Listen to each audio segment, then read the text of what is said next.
The Debt-Free Mindset: How to Break Free from Debt and Create a Wealthy Future, written by Ronnie Rowland. Published by Growth Literacy Lounge. Ever notice how debt doesn't just show up on a statement? It seeps into your everyday life. It's in the pit of your stomach when the bills pile up.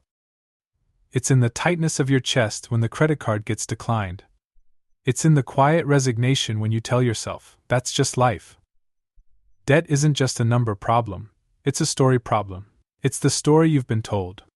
Worse, it's the story you've started telling yourself. Most people think the way out is pure math: crunch the numbers, cut the coffees, create the perfect spreadsheet. But if that were enough, wouldn't everyone already be free? The truth is, most people stay stuck not because they don't know what to do, but because they haven't changed the way they think. That's what this book is about. It's about flipping the script on debt. It's about seeing debt for what it really is: an identity thief. It convinces you that you're a debtor first and a wealth creator second, if at all. It whispers that debt is normal, that struggle is part of life, that everyone lives like this. But those are lies, cultural lies, or emotional lies. And the only way to break them is to stop playing the game debt wants you to play. Eric Thomas said it best: when you want to succeed as bad as you want to breathe, then you'll be successful. That's the urgency this book will ignite, because debt is an emergency. And freedom isn't something you stumble into, it's something you choose. Within these pages, you won't find guilt or judgment. You'll find a new way to think. You'll learn how to change your language, face the fear, build unstoppable momentum, and set up systems that protect your progress. This isn't about cutting back, it's about stepping up. It's about becoming someone who makes powerful, intentional money decisions because that's who you are now. Debt freedom doesn't start in your bank account. It starts in your mind. Change the story in your head, and you'll change the numbers in your life. Let's rewrite your story. Chapter 1. Debt is a mind game, not just a math problem. Debt isn't just about dollars and cents. It's not just about interest rates, minimum payments, or credit scores. Debt is a sly mental game that whispers, persuades, and convinces. It wraps itself around your thinking long before it coils around your wallet. People believe debt is a math problem, but in truth, it's a mindset trap dressed in financial clothing. Imagine debt as a parasite that feeds not just on your income, but on your beliefs. It tells you this is normal. It tells you everyone has it. It tells you freedom is for others, not for you. And because it speaks in the voice of culture, of advertising, of well-meaning friends and family, it's easy to mistake its voice for your own. A man once sat down at a table with a pile of overdue bills. He wasn't destitute. He earned good money. But debt hovered over him like a fog. Every time he tried to break free, his mind whispered, "This is just life. It's how the system works. Why fight it?" So he didn't. Until one day a mentor told him, "Debt isn't a number. It's a story you've been sold. You can rewrite it." That sentence cracked his mental cage. Debt thrives in the shadows. It gains strength when it stays abstract. That's why so many people avoid looking at statements, hide from credit card balances, and let debt live rent-free in their minds. It's less painful to ignore it, they think. But like a monster under the bed, it grows bigger in the dark. The first rule of defeating debt isn't a financial formula, it's bringing it into the light. Think of debt like quicksand. The more you struggle without changing your thinking, the deeper you sink. But if you pause, breathe, and learn how to move differently, mindfully, you can find firm ground again. Most people fail financially because they never address the thinking patterns that got them into the quicksand in the first place. Ask yourself this: who would you be if you had no payments? What choices would you make if debt wasn't quietly scripting your life? The mind doesn't like gaps. When you remove debt from your narrative, you must replace it with something stronger, a vision of yourself as free, as capable, as intentional. Society sells debt as the price of admission to a good life. They package it with shiny cars, sprawling homes, and the newest gadgets. But it's a trap disguised as luxury. You don't have to buy into it. You can choose a different game. One where the scoreboard isn't what you owe, but how much freedom you command. Here's a truth few people say out loud: debt thrives on silence. It feeds on avoidance, on the stories we tell ourselves about why we can't change. But once you break that silence, once you say enough, the spell begins to weaken. Your debt isn't just a financial statement, it's a reflection of your current mindset. Change the mind, and the money follows. The path to freedom isn't paved with perfect math, it's paved with new beliefs, bold questions, and brave decisions. So ask yourself, is the story you've been living the one you want to keep living? Or is it time to pick up the pen and write a new chapter? Debt's greatest fear is a mind that wakes up and says, I choose differently. In the next chapter, we'll expose the dangerous myths society feeds you about debt, and how to break free from their grip. Debt starts in the mind before it appears on paper. Shifting your beliefs is the first step toward financial freedom. Bringing debt into the light weakens its grip. Where in your thinking have you accepted debt as normal without questioning it? Today, say out loud, debt is a story. I can write a new one. This small declaration cracks open the door to freedom. Chapter 2. The dangerous normal. Normal is a powerful drug. It numbs, it soothes, it makes people accept cages as comfort zones. And when it comes to debt, society has engineered a dangerous version of normal that keeps millions trapped while believing they are free. Everywhere you look, debt parades as ordinary. Ads boast 0% financing, buy now pay later plans, and easy monthly payments. Banks make debt feel like a friend handing you opportunities, but behind the friendly handshake is a shackle. The dangerous part isn't the debt itself, it's how society has sold it as an unavoidable part of adulthood.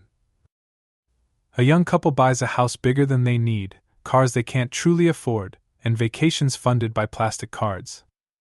They smile for the photos, post them online, and go home to stacks of statements. They tell themselves it's normal. After all, everyone they know is doing the same. And therein lies the trap. When dysfunction is everywhere, it no longer looks like dysfunction, it looks like life. Debt has become the water we swim in, and like fish in the sea, most people never stop to notice the quality of the water. It's polluted with expectations, status games, and false definitions of success. People measure their lives by what they can show, not by the freedom they possess. They work for the weekend. They live paycheck to paycheck in silence, pretending the weight isn't suffocating them. Society profits from your obedience to this debt-driven system. They won't encourage you to break free because your payments fuel industries, your interest feeds their empires. Breaking from this cycle means seeing it for what it is, a carefully constructed illusion designed to keep you consuming, distracted, and compliant. But here's the liberating truth. Just because debt is common doesn't mean it's wise. Disease can be common. That doesn't make it desirable. The fact that everyone's doing it is the worst reason to follow. Herd thinking leads people off cliffs. The ones who escape the trap are those who dare to question what's been labeled as normal. They look around and ask, who told me I had to live this way? They become financial rebels, not in reckless defiance, but in disciplined clarity. It's easy to feel like an outsider when you reject the status quo. People may call you cheap, weird, or overly cautious. But look closer, and you'll see that those mocking often wear the heaviest chains, their bravado masks quiet desperation. Don't take advice from those secretly drowning. The shift begins by seeing debt culture as the unhealthy ecosystem it is. Name it, expose it, refuse to romanticize it. See debt for what it is, a tool that can be used sparingly but is never meant to be a lifestyle. Ask yourself, who benefits if I stay trapped in debt? Is it me? My family? Or the ones collecting the payments? The answer should shake you awake. When you see the game, you can stop playing by their rules. Choosing a debt-free mindset is like stepping out of a foggy room into clear air. At first, it stings your eyes. The brightness feels uncomfortable. But over time, you realize this is what life was meant to feel like, unencumbered, awake, intentional. Debt is the dangerous normal, and you don't have to accept it as your normal. You can step to the edges of the crowd, look beyond the noise, and choose a different path. In the next chapter, we'll explore how the words you use every day either anchor you in this dangerous normal or set you free to think like the wealthy. Society normalizes debt to keep you consuming and compliant. Debt culture is an illusion you can choose to see and reject. Questioning the status quo is the first act of financial rebellion. Where have you accepted the crowd's version of normal in your financial life without challenge? Write down one belief you've accepted about debt that you now choose to question. Chapter 3. Language of the Wealthy. Words aren't just sounds or scribbles on a page. They are architects of reality. The words you use about money, whether whispered in frustration or joked about at the office, shape your beliefs, your behaviors, and your bank account. Wealthy thinkers speak a different language than those trapped in debt. Not because they're smarter, but because they understand words create mental pathways. Listen closely to someone struggling with money, and you'll often hear phrases like, "I can't afford that, I'm broke," or "that's just life." These statements sound harmless, but they are heavy with victimhood. They lock the speaker into a box with no doors. If you believe you can't afford something, your brain shuts down. It stops searching for solutions. The conversation ends. Wealthy thinkers flip the script. Instead of declaring defeat, they ask, "How can I afford that without debt?" This subtle shift unlocks creativity. It moves the mind from shutdown to problem solving. It's the difference between slamming the door shut and leaving it open for possibilities. Language doesn't just reflect your reality, it programs it. If you constantly describe yourself as struggling, overwhelmed, or unlucky with money, your subconscious accepts these scripts as truth. And your behaviors will follow suit, even when your income increases. Consider a small-town mechanic who wanted to start his own shop. For years he told himself, "People like me can't afford that." So he didn't even try. Then one day, someone challenged him to change his words. He began saying, "How can I open a shop without taking on risky debt?" The new question didn't magically hand him a pile of cash. But it forced his mind to look for creative angles, used equipment, partnerships, shared spaces. Within a year, he opened the shop debt-free. His words rewrote his reality. This isn't about positive thinking platitudes or ignoring financial facts. It's about refusing to let disempowering language dictate your future. You can acknowledge challenges without surrendering to them. You can face the math while still speaking like someone who's writing a new story. Language also impacts your relationships with money. People who say, "Money is evil" or "rich people are greedy" may never feel comfortable accumulating wealth, even if they secretly desire it. They sabotage themselves because their words have painted wealth as the enemy. Wealthy thinkers, by contrast, see money as a tool, a servant, a resource for creating options and impact. Words also influence how your children, friends, and coworkers perceive money. When you casually throw around phrases like, "we're poor," or "money doesn't grow on trees," you reinforce scarcity thinking in those around you. Every word you speak about money teaches someone, especially yourself, how to feel about it. Ask yourself, what financial scripts have I been rehearsing on repeat? Are they keeping me small, scared, and stuck? Or are they bold, empowering, and expansive? The answers may surprise you. Change starts with a single sentence. Replace "I'm broke" with "I'm building." Swap "I can't afford it" for "How can I create that?" These micro adjustments are more than semantics. They're mental crowbars prying open the stuck doors in your financial thinking. The language of the wealthy is built on curiosity, responsibility, and possibility. And the best part? You don't have to wait until you're debt-free to start speaking it. The transformation begins the moment you open your mouth differently. In the next chapter, we'll confront the fear that keeps people hiding from their financial truth and show you how clarity is more powerful than comfort. Words create mental blueprints for financial behavior. Shifting from defeatist language to empowered questions sparks solutions. Your financial vocabulary can either trap you in scarcity or unlock abundance. What money phrases do you catch yourself saying that disempower you? Today, replace one limiting money phrase with an empowering question. Write it where you can see it. Chapter 5. Debt as an emergency. Imagine waking up to smoke filling your bedroom. Would you casually sip coffee, scroll your phone, and tell yourself, "It'll clear eventually"? Of course not. You'd jump up, sound the alarm, and take urgent action. Yet, when it comes to debt, many treat it like background noise, a mild inconvenience instead of the 5-alarm fire it really is. The truth is, debt isn't just a line item in your monthly budget. It's an emergency. It's a leak in your financial roof that's getting worse by the day. But society has normalized it to the point where people hit the snooze button on their own financial distress. They pay minimum payments as if they're taking a prescription, unaware the medicine is only masking the symptoms while the disease spreads. Debt doesn't stay still, it grows. Interest compounds like mold behind a wall. The longer it's ignored, the more destructive it becomes. Treating it as anything less than urgent is like ignoring a gas leak, because you're too busy to deal with it. Emergencies don't care about your schedule. Many fall into the trap of believing debt can be managed at their convenience. They tell themselves they'll handle it after the holidays, once the kids are older, or when the next raise comes. But emergencies don't wait for perfect timing. The house is burning now. The question is, how fast will you grab the extinguisher? People often hesitate to treat debt as an emergency because they fear the discomfort of change. It's easier to tell yourself it's manageable than to face the lifestyle adjustments required to put out the fire. But what's harder? Downsizing now to eliminate the debt, or dragging it around for decades, letting it dictate your choices and limit your freedom. Reframing debt as an emergency changes your energy. It flips the switch from passive to proactive. Instead of fitting debt payoff into the leftovers of your life, you put it at the center. You treat every extra dollar as a firefighter's hose aimed at the blaze. You say no to things others say yes to. You become the person who responds, not reacts.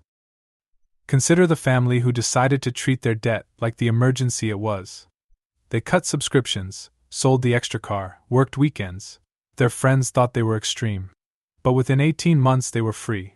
While others coasted, they sprinted. And sprinting felt better than dragging a ball and chain for the next 15 years. The emergency mindset doesn't have to feel grim. It can feel empowering. When you move with urgency, you reclaim control. You stop being the passive victim of your financial situation and become the hero in your own story. You light a fire under your debt before it burns down the life you're trying to build. Ask yourself, if I treated my debt like a true emergency, what would I do differently starting today? What expenses would I cut without apology? What side income would I pursue with intensity? What conversations would I have with my family about sacrifice and focus? The answers will stretch you, they may scare you, but they will also liberate you. In the next chapter, we'll shift from emergency to momentum, showing how celebrating small wins can fuel your journey and keep the fire of progress burning bright. Debt is an emergency, not a lifestyle tax. Urgency replaces procrastination when you see debt for what it is. Treating debt with emergency energy accelerates your freedom. What would change today if you saw your debt as a 5-alarm fire instead of background noise? Identify one expense you can cut or one asset you can sell today to throw water on the debt fire. Chapter 6. Momentum over perfection. Perfection is a sneaky thief. It convinces people to wait for ideal conditions before they act. It whispers that unless you can do everything perfectly, you might as well do nothing at all. This is how many people stall their debt-free journey. They wait for the perfect budget, the perfect month, the perfect moment. But waiting is a luxury debt doesn't allow. Progress doesn't require perfection. It requires momentum.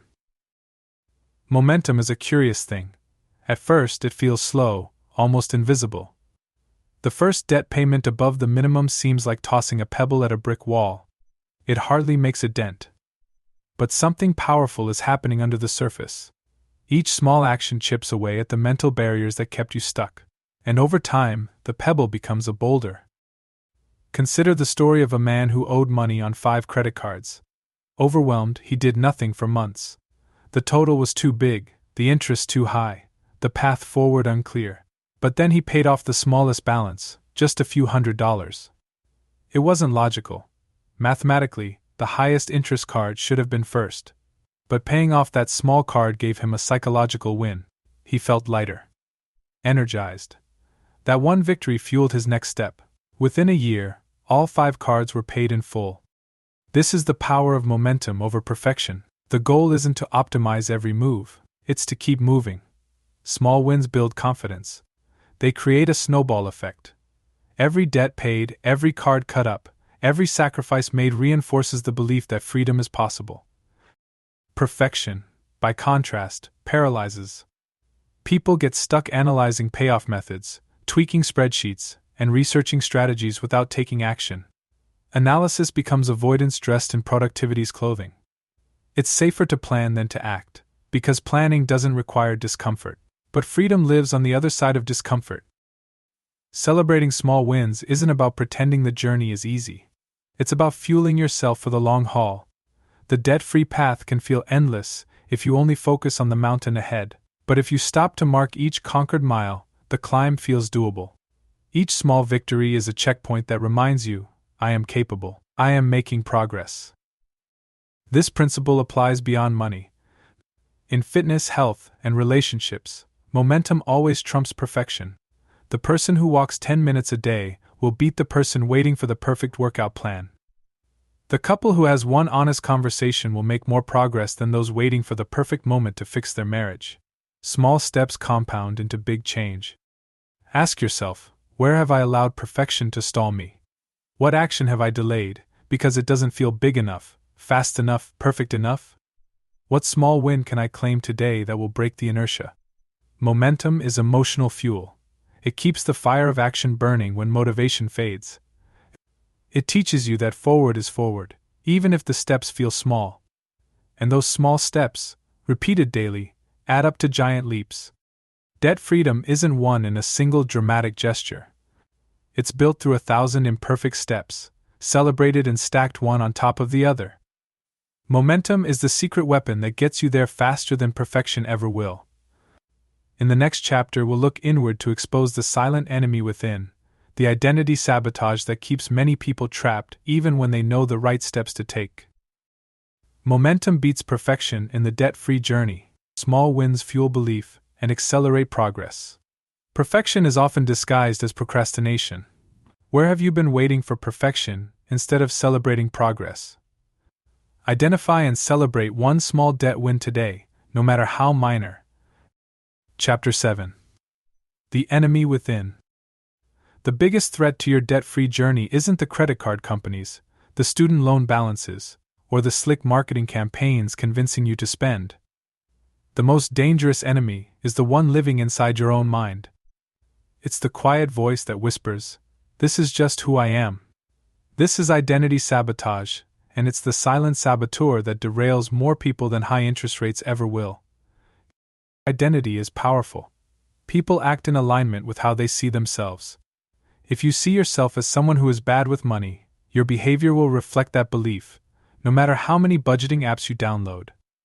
If you wear the label "I'm always in debt," you will subconsciously make choices that keep you there, even if logic tells you otherwise. Your behavior follows your identity like a loyal shadow. People often focus on behavior change when what they need is identity change. They create budgets, pay off a credit card, or read a finance book. But if they never change the inner story they tell about themselves, they slip right back into old patterns. It's like repainting a crumbling wall without fixing the foundation. Sooner or later, the cracks return. Consider the person who finally pays off their debt, only to rack it up again within months. They fixed the numbers, but they never fixed the narrative. They still saw themselves as a debtor, someone who struggles, someone who's always one step behind. Their mind pulled them back to familiar ground. To escape this trap, you must rewrite your internal script. You must stop seeing yourself as a person trying to get out of debt and start seeing yourself as a wealth creator, a person who makes powerful, intentional money decisions.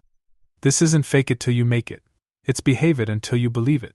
Identity is shaped through action, through showing up daily as the person you want to become.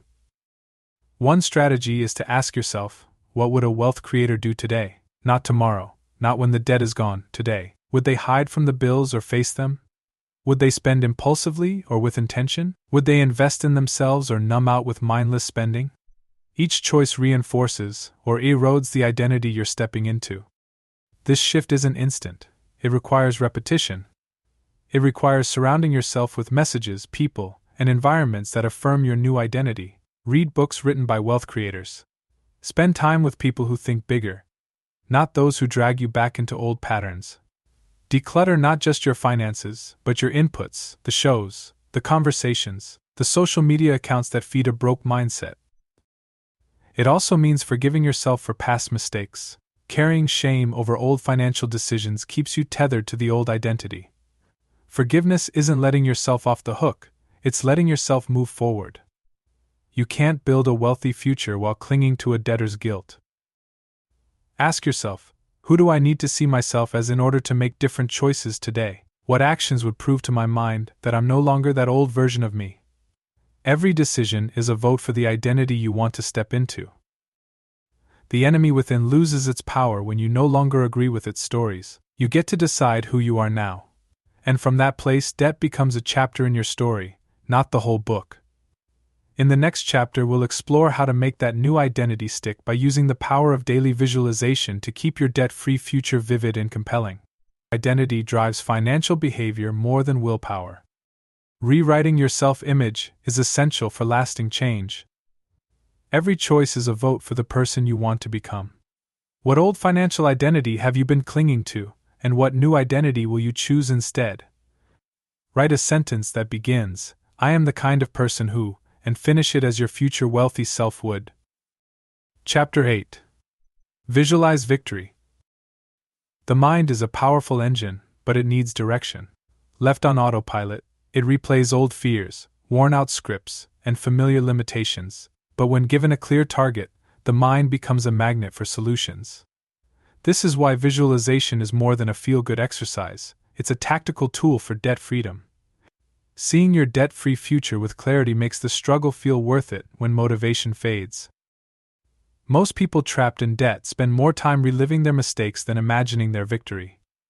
They obsess over the interest rates, the bad choices, the payments looming on the calendar. Their mental movie is stuck on scenes of stress and scarcity, but what you focus on expands. When your mind is fixated on debt, it's hard to see beyond it. You get stuck playing defense instead of offense.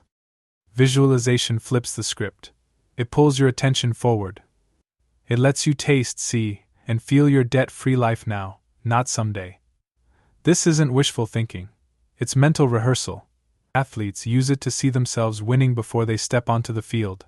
Leaders use it to rehearse success before the meeting even begins. You can use it to rehearse your debt-free identity until it feels inevitable. Picture yourself logging into your bank account and seeing zero debt balances. Imagine the feeling of making choices not based on payments, but on purpose. Envision the vacation paid for in cash, the investments growing steadily, the freedom to give generously without a second thought. Let those images become vivid, textured, and specific. Visualization works because the brain doesn't easily distinguish between real experiences and vividly imagined ones. When you consistently visualize your debt-free life, your brain begins wiring new pathways. It starts accepting this vision as normal, and you begin making choices that align with that reality. But here's the key: visualization only works when paired with action. Daydreaming without doing creates frustration. Visualization without movement becomes a fantasy. The purpose of seeing your future is to pull your present forward. It fuels the daily grind, the sacrifices, the hard conversations. When discipline wavers, the vision keeps you anchored. Consider the woman who kept a photo of her dream home taped to her fridge. Every morning she looked at it and asked, "What choices today move me closer to that house?" It wasn't magic, it was focus. That visual cue helped her say no to impulse buys and yes to extra hours at work. It helped her endure the monotony of budgeting, because the image of her debt-free future burned brighter than the temptation of immediate comfort. Ask yourself, what does my debt-free life look like in vivid detail? Where will I live? How will I feel? What choices will I make? The clearer the vision, the stronger the pull. Ambiguous goals don't inspire action. Crystal clear visions do. Make visualization a daily ritual. It doesn't have to be elaborate. Spend 5 minutes in the morning seeing your debt-free life. Use photos, vision boards, or written descriptions if that helps. The goal is to make your future so real in your mind that your current habits start bending toward it automatically. Visualization isn't a luxury for the wealthy or the lucky. It's a weapon for anyone ready to rewrite their money story. When you see it daily, you start believing it. And when you believe it, you start becoming it.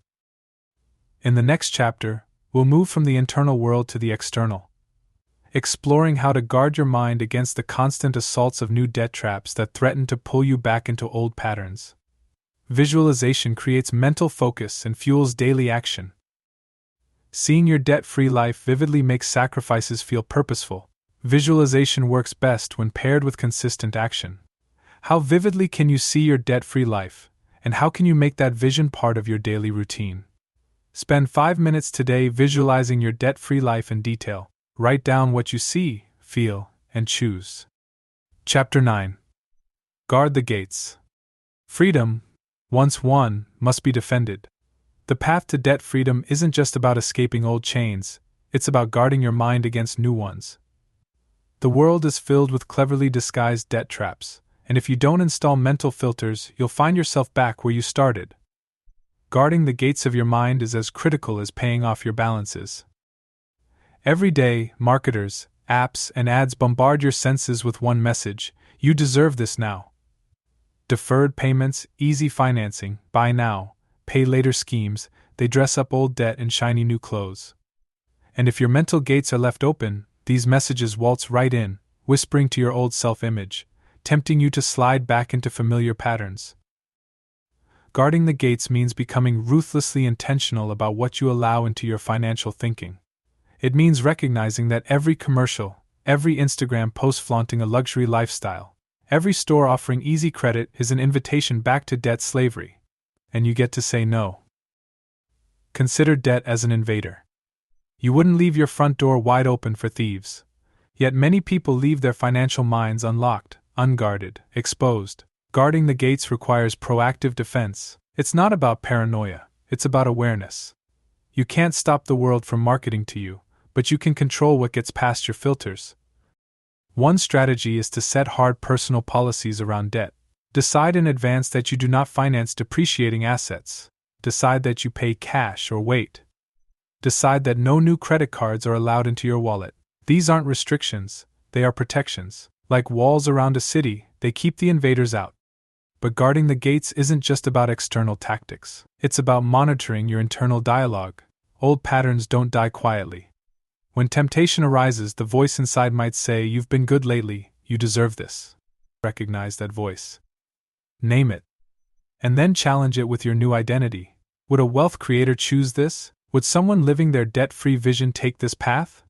These questions act like guards at the gate, inspecting every decision before allowing it through. Your environment matters too. If you surround yourself with people who normalize debt, you'll feel pressure to lower your standards. Protect your circle. Find communities that reinforce your new mindset, whether in person or online.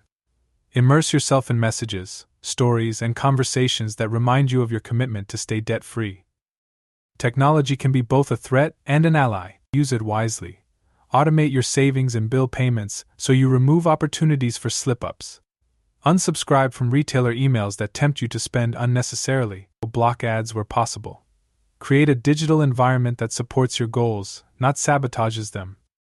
Ask yourself, what are the weak points in my financial defenses? Where have I left the gates unguarded?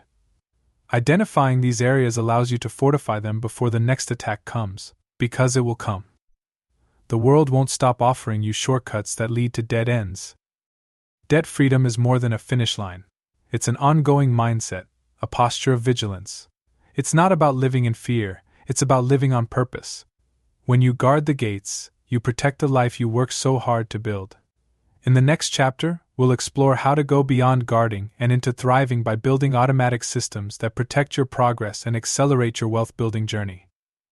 Debt traps never stop appearing. Guarding your mind against them is essential. Hard personal policies and mental filters protect your debt-free identity. Your environment, both digital and social, influences your financial choices. Where have you left your financial gates unguarded, and what will you do today to fortify them? Unsubscribe from one retailer email or block one temptation trigger today to protect your mental gates.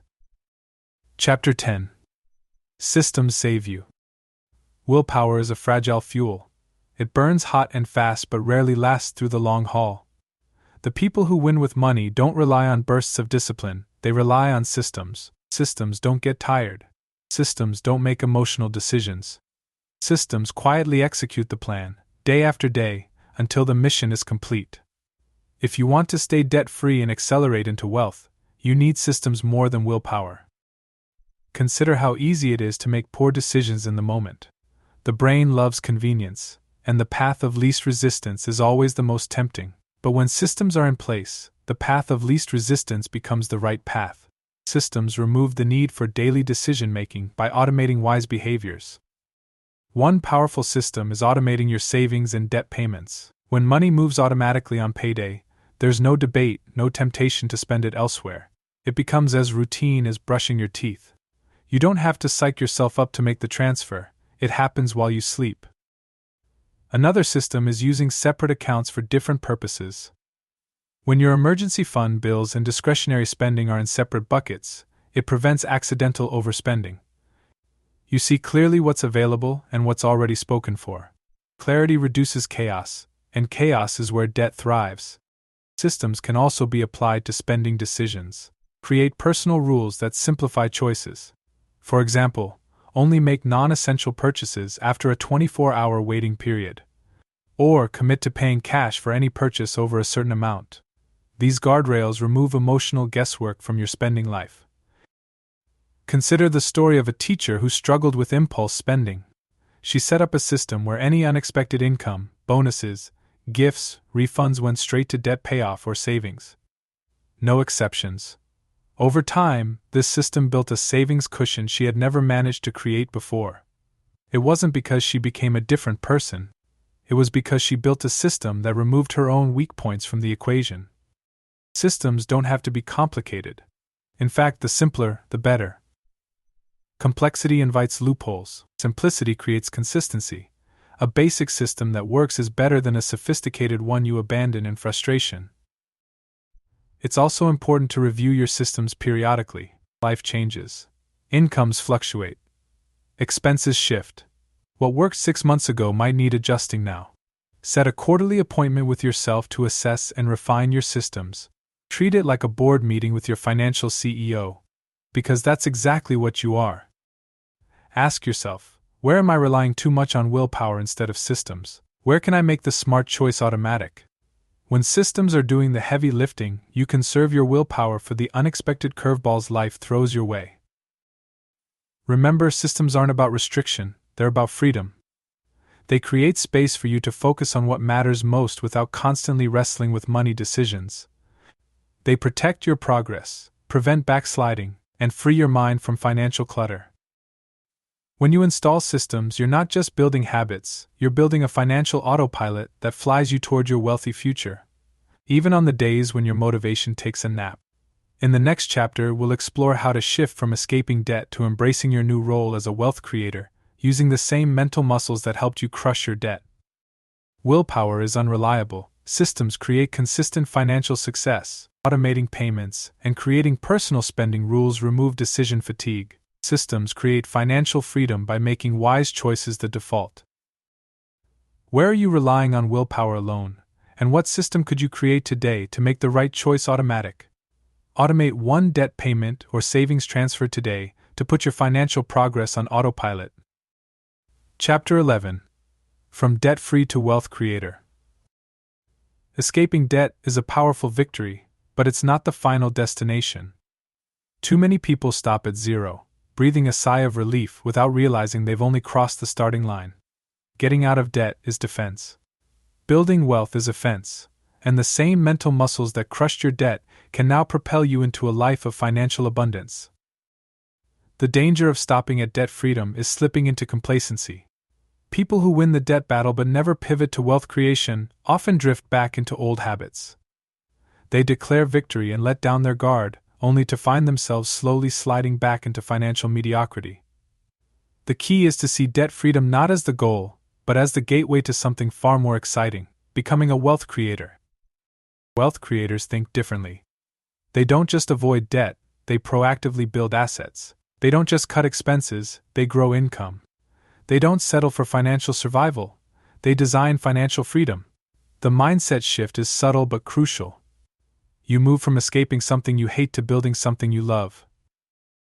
Consider the man who paid off all his debts and then coasted for years, content to live paycheck to paycheck without debt but also without a plan. It wasn't until he redefined himself as a wealth creator that his energy reignited. He started investing, pursuing income-generating skills, and designing his ideal financial future. The same discipline that got him out of debt fueled his new wealth-building engine. The habits that served you in debt elimination, budgeting, intentional spending, focus, don't get discarded when the debt is gone. They get repurposed. The money you once threw at creditors now becomes your seed money for investments, savings, and giving. The urgency you applied to debt now becomes the urgency you apply to building a financial legacy. Wealth creators also see opportunity where others see obstacles. They ask, how can I multiply my income, instead of just how can I reduce my expenses? They look for ways to create value, start side businesses, invest in skills, and explore passive income streams. They move from scarcity thinking to abundance action. But wealth creation isn't just about stacking dollars. It's about creating options. It's about positioning yourself to make decisions based on purpose, not payments. It's about designing a life where your money works for you, not the other way around. Ask yourself, what does wealth mean to me? Is it a certain number in the bank? Is it the freedom to travel, give, or work on your terms? Defining your wealth vision brings clarity to your next steps. Goals produce vague actions. Specific visions ignite specific actions. It's also critical to stay anchored in the identity shift you've made. You are not just debt-free. You are a wealth creator now. And wealth creators don't drift, they design. They don't react, they initiate. They don't fear money, they steward it wisely. Your next step is to channel the discipline, focus, and intentionality that got you to zero and aim it at your new target, building lasting wealth. Start small, but start now. Open an investment account. Increase your giving. Pursue that side hustle. The actions matter less than the posture, forward, aggressive, intentional. In the final chapter, we'll explore how to solidify this new identity so that being debt-free and wealthy isn't just what you do, it's who you are. Debt freedom is the starting line, not the finish line. Wealth creators proactively build assets and design their financial future. The same skills that eliminated debt fuel wealth creation. How will you repurpose your debt-crushing habits to now build wealth intentionally? Open or increase your contribution to an investment or savings account today to activate your wealth creator mindset. Chapter 12. The Debt-Free Identity. Freedom isn't just something you achieve. It's something you become. Many people fight hard to get out of debt, only to continue seeing themselves as people who struggle with money. They carry the old identity like a worn jacket, comfortable but outdated. To truly stay debt-free and step fully into wealth creation, you must anchor this new identity deep into your bones. Debt-free isn't a phase, it's who you are now. Behavior follows identity. When you see yourself as a debt-free person, you act accordingly. You make decisions that align with that truth, not out of fear of debt, but from pride in your new identity. It becomes automatic. You no longer need to muscle your way through every choice because your identity does the heavy lifting. Think about someone who decides to become a healthy eater. At first, it takes discipline. They read labels, resist cravings, and stick to their meal plans. But over time, as they see themselves as a healthy person, the choices become natural. They don't have to agonize over every menu. They simply ask, what would a healthy person do? And they do it. The same principle applies to your financial life. Your old identity, the one that accepted debt as normal, the one that told yourself you'd never get ahead, must be replaced with the truth of who you are now. A person who is intentional with money. A person who lives debt-free. A person who builds wealth and creates options. One of the most powerful ways to lock in this identity is through your environment. Surround yourself with reminders of your new story.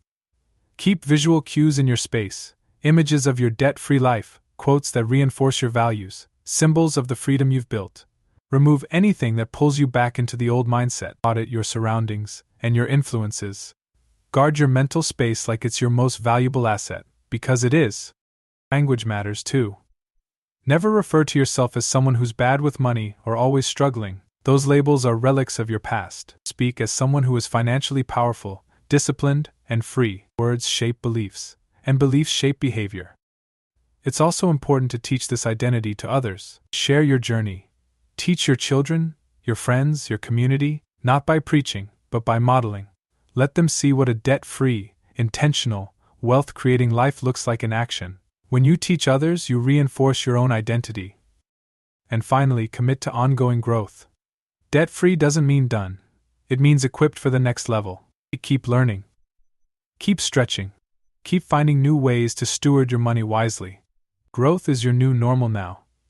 Ask yourself, who am I now? What choices reflect that new identity? When the temptation to drift back into old patterns arises, and it will, anchor yourself by declaring, that's not who I am anymore. You've done the hard work. You've faced the numbers, changed the language, built momentum, and installed systems.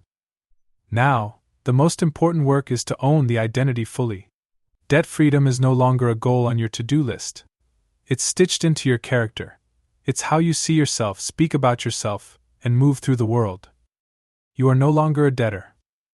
You are a wealth creator, a person who makes powerful, intentional financial decisions, not out of desperation, but from a place of strength and clarity. This is your new story. Own it, live it, protect it. Debt is optional, wealth is intentional. And the first step is always mental. Your identity must evolve into that of a debt-free wealth creator. Your environment, language, and teaching others reinforce your new identity. Ongoing growth cements your transformation. What actions, language, and environment will you commit to that reflect your debt-free identity?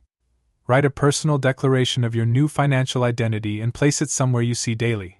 Take care, and be well.